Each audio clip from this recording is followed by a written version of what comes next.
पाहता लोचनी रूप पाहता लोचनी रूप पाहता लोचनी रूप पाहता लोचनी पाहता लोचनी रूप पाहता लोचनी रूप पाहता लोचनी रूप पाहता लोचनी सुख झाले वो साजनी तुहावी फल बरवा तुहा विठ्ठल बरवा सुख झाले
जरा मोठा निवडा बोलविले बोले बोल बोलविले बोले बोले बोलविले बोले बोल बोलविले बोले बोल बोलविले बोले बोल धनी विठ्ठल सन्निध धनी विठ्ठल सन्निध धनी विठ्ठल सन्निध बोलविले कोणी बोल धने विठ्ठल सन्निध धने विठ्ठल सन्निध धने विठ्ठल सन्निध मने नये शंका बळे एका स्वामीच्या बळे एका स्वामीच्या बळे एका स्वामीच्या बळी म्हणे नाही समा बळी एका स्वामीच्या बळी एका स्वामीच्या बळी एका स्वामीच्या बोलविले बोले बोल बोलविले बोले बोल बोलविले बोले बोल बोलविले बोले बोल धनी विठ्ठल सन्निध विठ्ठल सन्निध धनी विठ्ठल सन्निध बोलविले बोले बोल धनी विठ्ठल सन्निध धनी विठ्ठल सन्निध धनी विठ्ठल सन्निध मने नये आम्हा पुढे कामा गबाळ पुढे कामा गबाळ पुढे कामा गबाळ कामे आम्हा पुढे कामा गबाळ पुढे कामा गबाळ पुढे कामा गबाळ बोलविले बोले बोल बोलविले बोले बोल बोलविले बोले बोल बोलविले बोलव बोलविले बोले बोल धनी विठ्ठल सन्निध विठ्ठल सन्निध धनी विठ्ठल सन्निध बोलविले बोले बोल धनी विठ्ठल सन्निध धनी विठ्ठल सन्निध धनी विठ्ठल सन्निध रघुमाई लोबार कुमार रघुमाई लोबार कुमार विठोबार हरि जय लोबार कुमार लोबार कुमार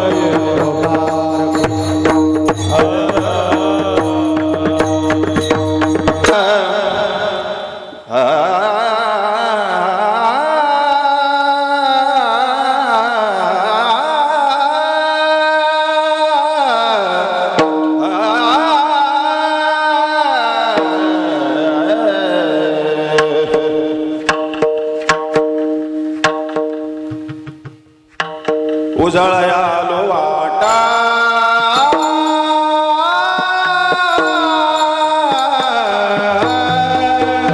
उजळयालो वाटा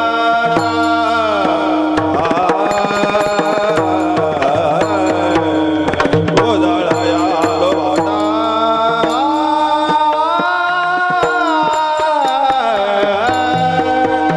उजळयालो वाटा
निवाडा खरा खोटा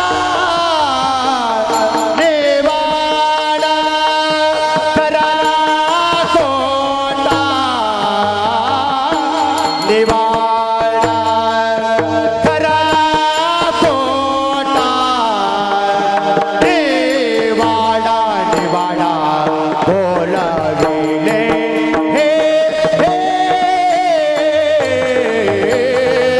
बोले बोल बोलाविले हे हे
उजळावया आलो वाटा खरा खोटा निवाडा बोलविले बोले बोल धनी विठ्ठल सन्निध तरी मनी नये शंका बळे का स्वामीच्या बोलविले बोले बोल धनी विठ्ठल सन्निध तुका म्हणे नयाम्हा पुढे कामा गबाळ बोलविले बोले बोल धनी विठ्ठल सन्निध पांडुरंगा करू प्रथम नमन दुसरे चरण संताचिया त्यांच्या कृपादानी कथेचा विस्तारू बाबाजी सद्गुरु दास तुका धन्य धन्य एकनाथा तुमचे पायी माझा माथा उजळावया आलो वाटा खरा खोटा निवाडा बोलविले बोले बोल धनी विठ्ठल सन्निध प्रस्तुत कीर्तन रूपी सेवेकरता निवडलेला अभंग जगदवंद्य महाराष्ट्र भूषण संप्रदायाचे कलश वैराग्य शिरोमणी जगद्गुरु तुकोबाराय यांचा चार चरणाचा अवतार कार्याचा परिचय करून देणारा अभंग सेवेकरता निवडलेला आहे. विठ्ठल विठ्ठल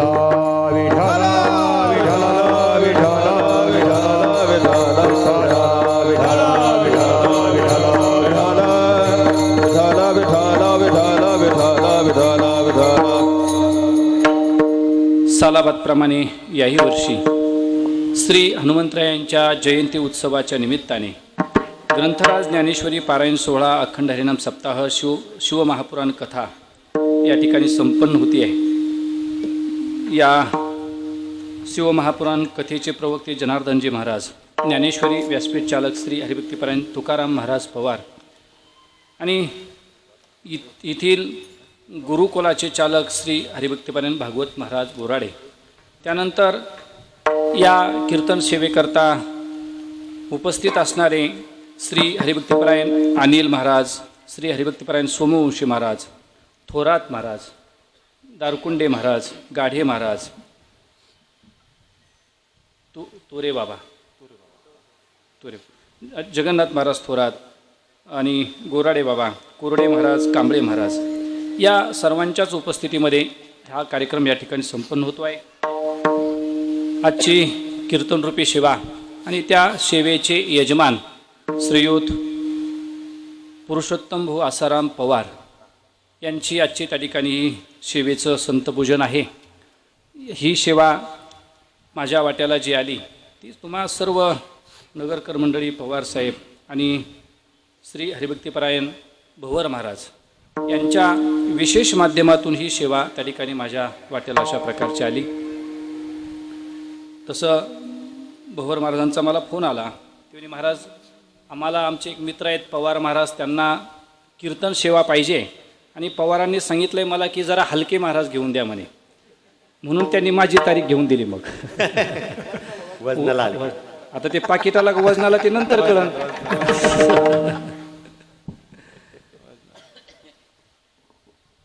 इथं आल्यानंतर महाराजांनी सांगितलं की दर शनिवारी श्री हनुमंतरायांच्या मंदिरामध्ये हनुमान चालिसा घेतला जातो आणि विशेष म्हणजे आमचे भागवत महाराज या ठिकाणी गुरुकुल चालवत आहेत. दर शनिवारी हनुमान चालिसा घेत असल्यामुळं, इथं गुरुकुल चालत असल्यामुळं मंदिरात आल्यानंतर एक नाविन्यपूर्ण चैतन्य या ठिकाणी वाटतं. देवाच्या चेहऱ्यावरती परिसरामध्ये वेगळं अशा प्रकारचं चैतन्य लाभायला मिळतं आहे. भगवान पांडुरंग परमात्मा रुक्मिणी आईसाहेब समोर आहेत आणि तुम्ही भगवान शंकराचं, महादेवाचं जे नाव ठेवलं ते खूपच चांगलं ठेवलं, लाभेश्वर. आणि श्री हनुमंतराय या सर्वांच्याच त्या ठिकाणी अंगणामध्ये ही सेवा आहे. थोडीशी गडी माणसं कमी आहेत, महिलांची संख्या भरपूर आहे. आणि असंच असतं महाराज, दर गावामध्ये आपण गेलो तर महिला जास्त असतात, पुरुष कमीच असतात. पण एवढे नसते हो कमी. आता याच्यातही पुरुष मला दिसतात 10-5 पुरुष बाहेर गावचे आहेत. नाही राहू द्या, तिथंच राहू द्या. 10-5 पुरुष त्या ठिकाणी बाहेरच्या नगरमधले आहेत. म्हणजे इथले पुरुष मंडळी खूपच कमी दिसत आहेत, पण महिला मंडळी भरपूर आहेत. युद्ध चालू आहे. महिला मंडळी भरपूर आहेत, पण महिला मंडळीनं जर ठरवलं की उद्या आपण जशा येऊन आपल्या बाजू भरवली आहे तसं त्यांनी जर ठरवलं की आपले घरचे माणसंही आणायची आणि ही बाजू जर भरवायची तर नक्की भरल. त्यांनी जर ठरवलं की उद्याच्याला सर्व आपले घरचे माणसं आणायचे आणि त्यांना इकडच्या बाजूनं बसवायचं तर नक्की भरते. त्यामुळे त्याला आमचं काय याचं ऐकते. मग तुमचं ऐकून गाव सोडून बजाजनगरला राहायला आले ते. मग कीर्तनाला नाही यायचे का? काही महिलांनी तर बोलीच त्या तत्वावर केली. तुम्ही जर शहरात कंपनीत जात असले तर मी करते विठाला विठाला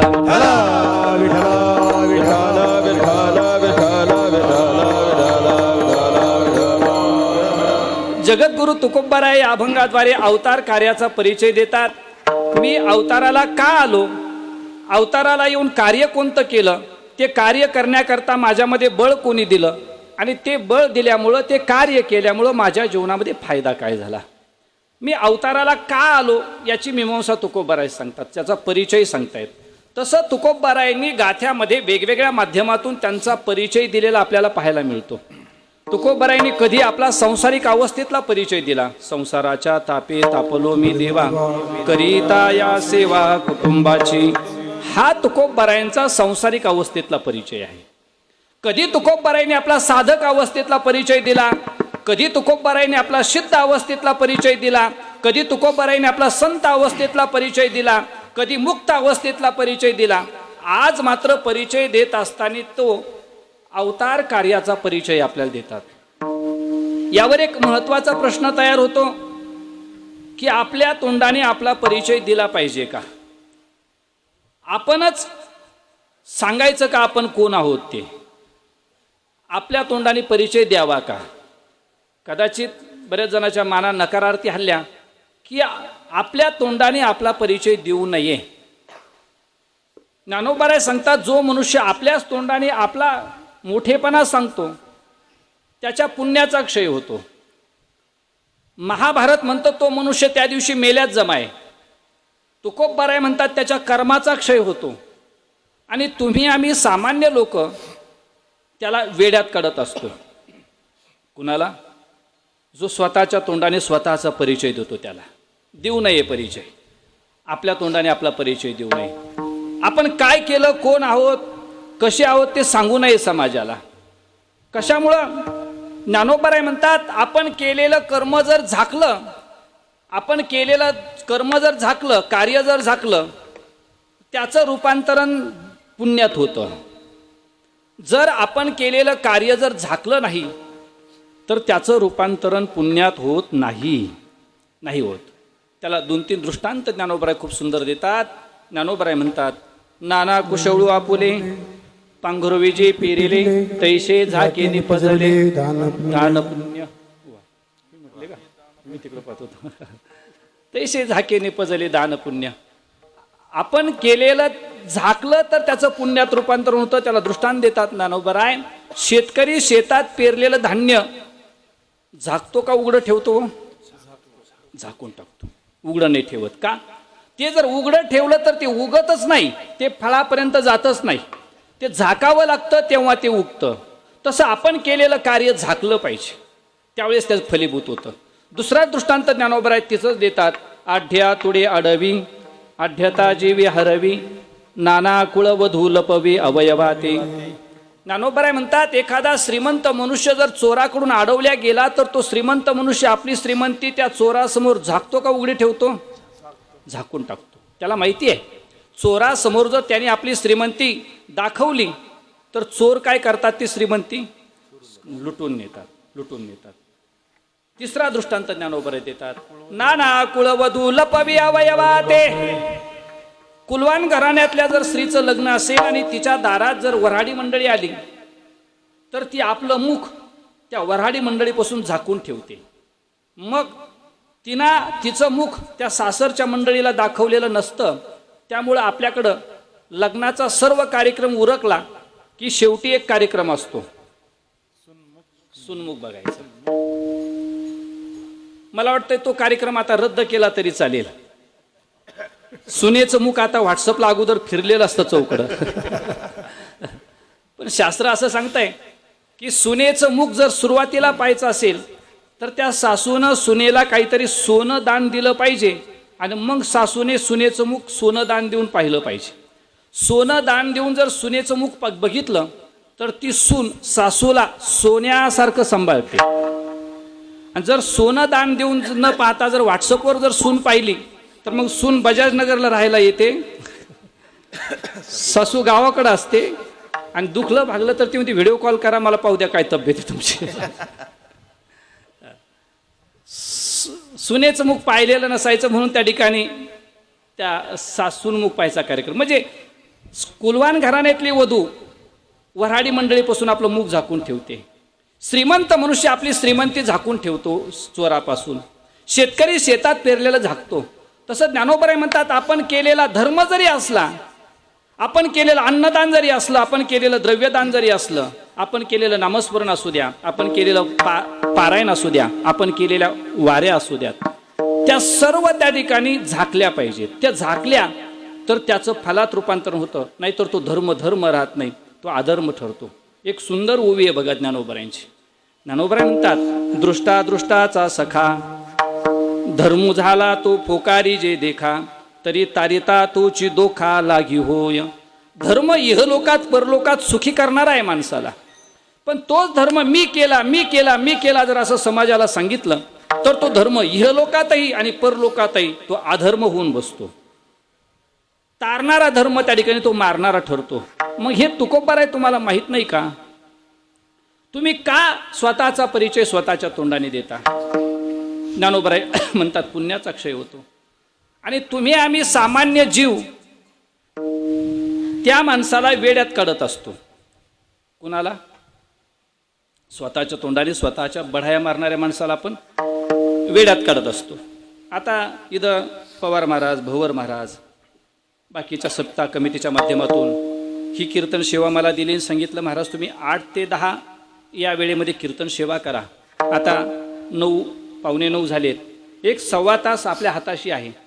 आणि या सव्वा तासात जर मी तुम्हाला सांगायला सुरुवात केली काय माझं जन्मगाव कोणतं आहे, शिक्षण कोणत्या गावाला झालं, त्याच्यानंतर त्या ठिकाणी शालेय शिक्षण किती झालं, वारकरी शिक्षण संस्थेत कुठं होतो, त्याच्यानंतर त्या ठिकाणी सध्या राहायला कुठं आहे, लग्न झालंय का, सासूरवाडी कुठली आहे, मुलं किती, मुली किती, किती जणांचे लग्न झालेत, किती जणांचे लग्न राहिलेत, जमीन किती आहे, कीर्तन किती करतो, जमिनीत परवडतं का कीर्तनात परवडतं, हेच जर मी तुम्हाला 10 वाजेपर्यंत सांगितलं तर कदाचित सर्व साईनगरकर मंडळी यांच्याकडे येतील, संयोजकाकडे सांगतील यावर्षी या महाराजांची सेवा घेतली बरं केलं. पण पुढच्या वर्षी जर परत यांना जर सेवा द्यायची असेल तर महाराजांना सांगा संभाजीनगरला पैठण रोडला एक दवाखाना आहे, बरळे डायरेक्ट दुसरा दवाखाना दिसला नाही तुम्हाला. म्हणजे मी जर माझ्या तोंडाने माझ्या बढाया मारल्या तर तुम्ही मला कोणता दवाखाना दाखवला? वेड्याचा. खरं आहे ते. तुम्ही म्हणताल महाराज इथंच गुण येतो त्या माणसाला, दुसरीकडे गुण नाही. म्हणजे तुम्ही आम्ही लोक त्याला वेड्यात काढत असतो. ज्ञानोबराय म्हणतात पुण्याचा क्षय होतो. मग तरी सुद्धा तुकोबराय स्वतःचा परिचय स्वतःच्या तोंडाने का देतात? त्याचं उत्तर असं आहे, जरी तुकोबराय स्वतःच्या तोंडानं स्वतःचा परिचय देत असले तरी तुकोबरायांना स्वतःचा मोठेपणा व्हावा हा उद्देश तुकोबरायांचा नाहीये. जर स्वतःचा मोठेपणा व्हावा याच्याकरता जर तुकोबरायांनी गाथा लिहिला असता तर देहूचा गाथा आपण साईनगरमध्ये आणून त्याची पूजा केलीच नसती. तो देहूचा गाथा आपण घरामध्ये त्या ठिकाणी ठेवलाच नसता. मग ज्या अर्थी तुकोबराय स्वतःच्या मोठेपणा करता परिचय देत नाही, मग कशा करता देतात?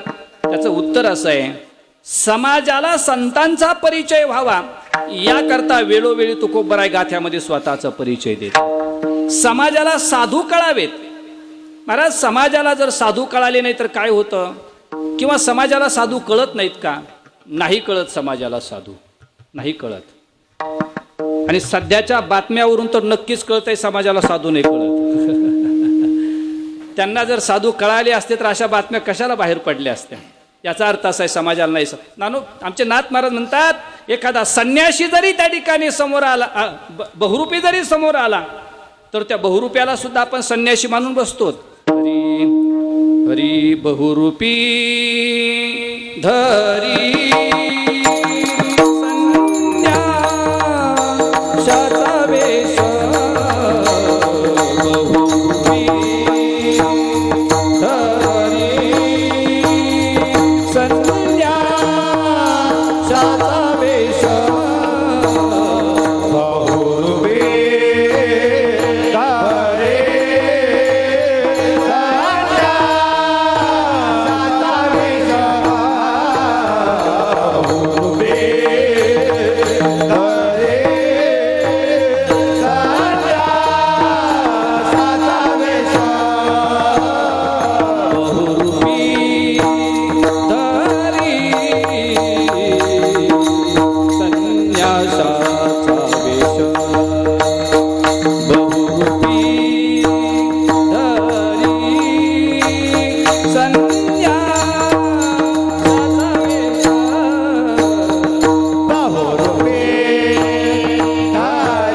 एखादा बहुरूपी जरी दिसला तरी त्याला आपण संन्याशी मानून बसतो आणि त्यालाच त्या ठिकाणी आपण धन देऊन टाकतो.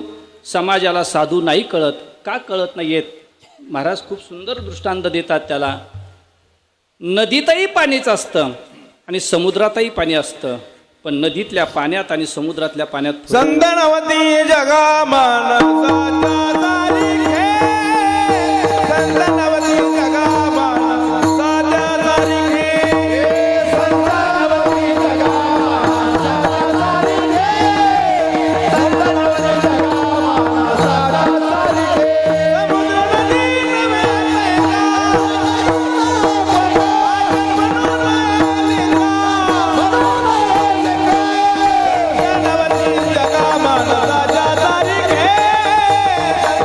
जगा मानसाच्या तारीखे, संतनवती जगा मानसाच्या तारीखे, समुद्र नदी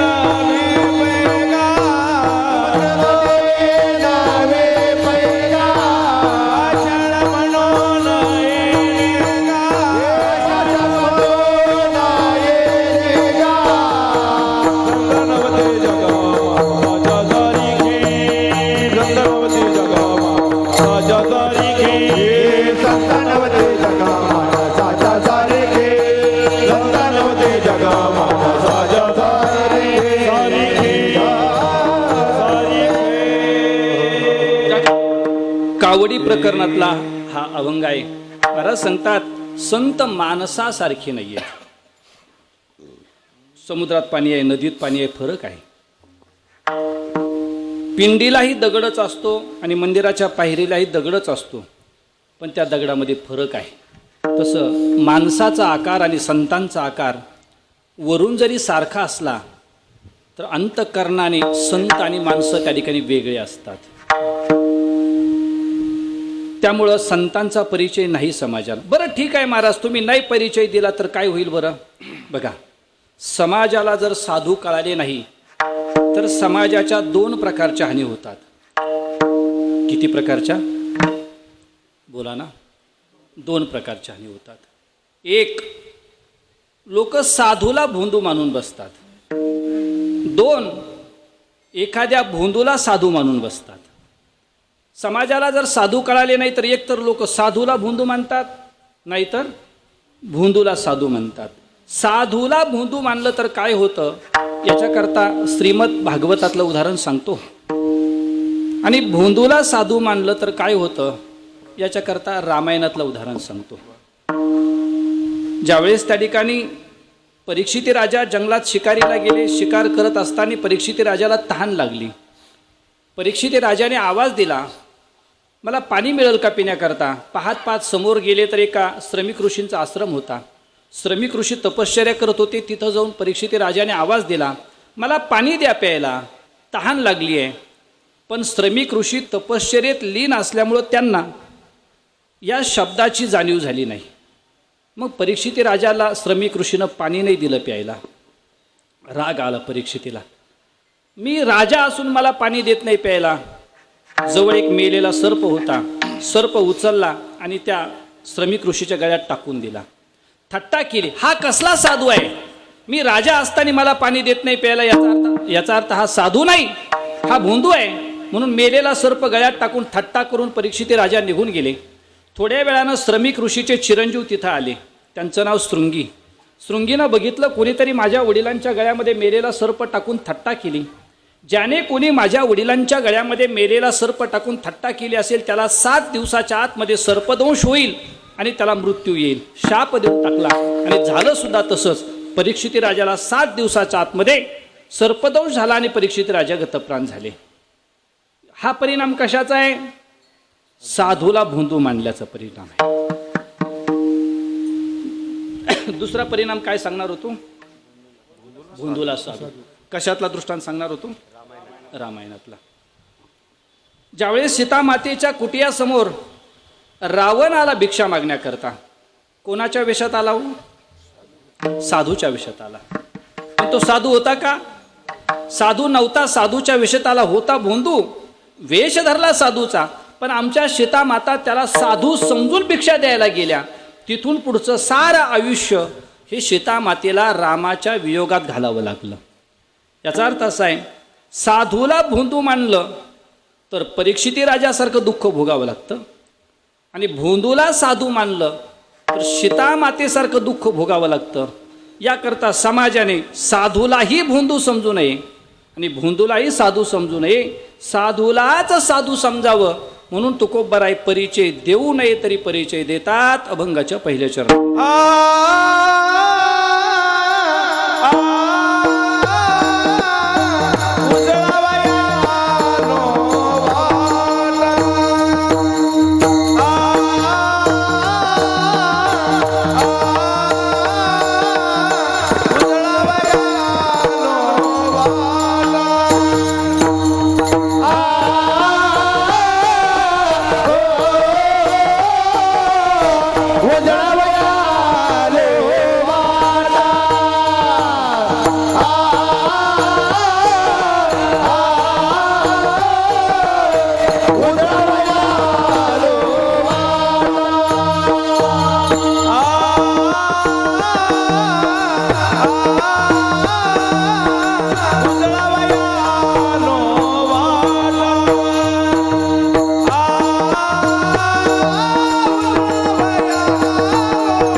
माहीत आहे पण त्यांचं नाव टाळी वाजव टाळी महाराजांचं महाराजांचं नावच माहीत नाही मला त्याच्यामुळे. पवार बरोबर का? हो बरं ते काय झालं, आमचे जे गुरुवर आहेत नवले महाराज त्यांचे ते गुरुबंधू, आणि मला वाटलं त्यांचंच नाव राहिलं काय की घ्यायचं. विठ्ठल विठ्ठल विठ्ठल विठ्ठल विठ्ठल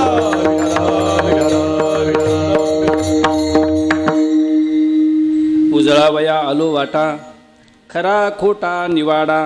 महाराज म्हणतात मी वाटेला उजाळा देण्याकरता आलो. कोणत्या वाटेला उजाळा देण्याकरता आले? या कलियुगामध्ये देवाकडे जाणाऱ्या खूप वाटा आहेत. स्वतः भगवान परमात्मा सांगतात, अर्जुना पाही प्रवेशवया माझे ठाई, उपायाची नाही वाणी येथ. माझ्याकडे येण्याकरता साधनाची कमतरता नाही, खूप साधनं आहेत. पण कलियुगामध्ये संतांनी बाकीचे सर्व साधनं बाजूला काढले, एकच मार्ग ठेवला, तो म्हणजे भक्तिपंथ बहुसोपा. भक्तीच्याच मार्गाला संतांनी उजाळा दिला, बाकीचे मार्ग संतांनी कलियुगामध्ये ठेवलेच नाही आहेत. अवघ्या वाटा झाल्या क्षीण. बरं, इतका मोठा उजाळा दिला, भक्तीची वाट एवढी सोपी केली संतांनी की त्या वाटेने कोणालाही जाता येईल. केला राजभार केला राजभार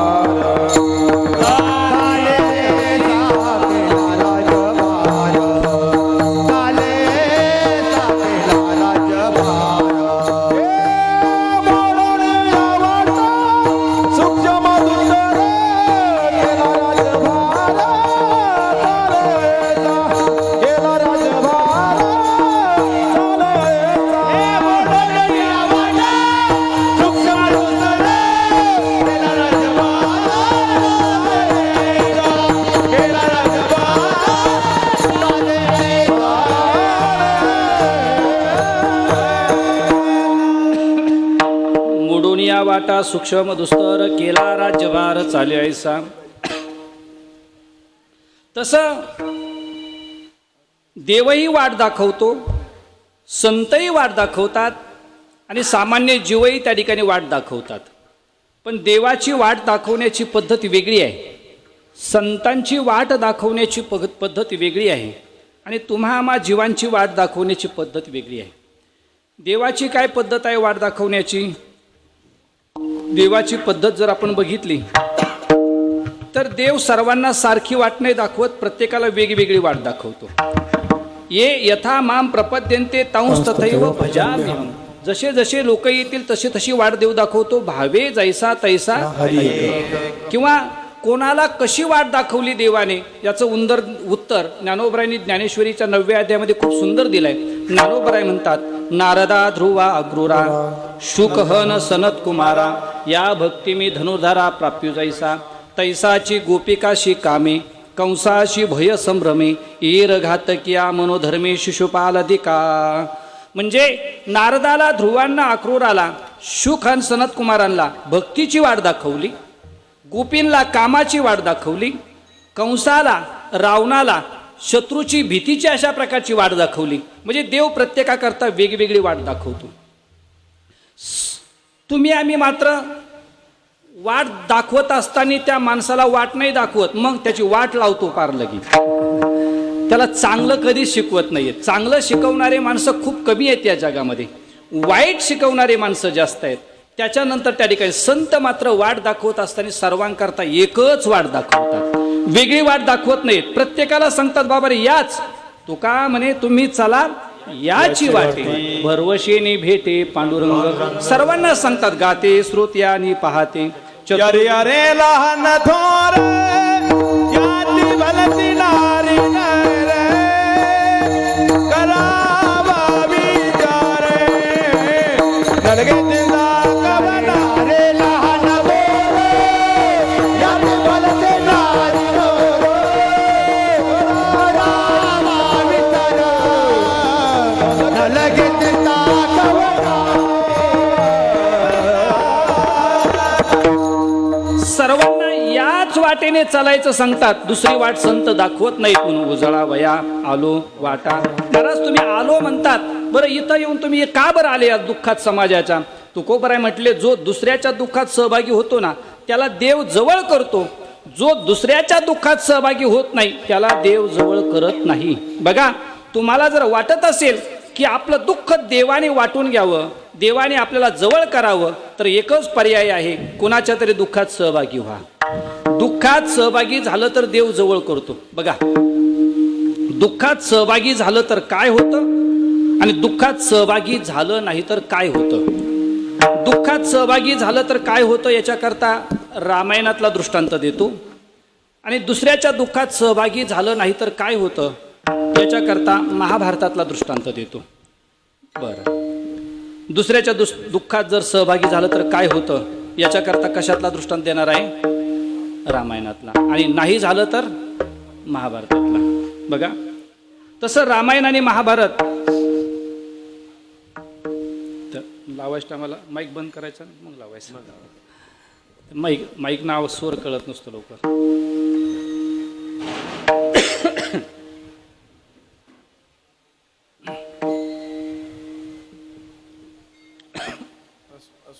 दुसऱ्याच्या दुःखात सहभागी झालं तर काय होतं याच्याकरता रामायणातला दृष्टांत. ज्यावेळेस त्या ठिकाणी, तसं मी सांगितलं, रामायण आणि महाभारत ग्रंथ जरी दोन असले तरी सुद्धा दोन्ही त्या ठिकाणी रामायणात आणि महाभारतात घटना सारख्या आहेत, सारख्या घटना आहेत. रामायणातलं युद्ध सुद्धा वनवासी विरुद्ध राजाचं आहे आणि महाभारतातलं युद्ध सुद्धा वनवासी विरुद्ध राजाचं आहे. रामायणात सुद्धा एक दुष्ट मनुष्य स्त्रीला ओढत नेत होता आणि महाभारतात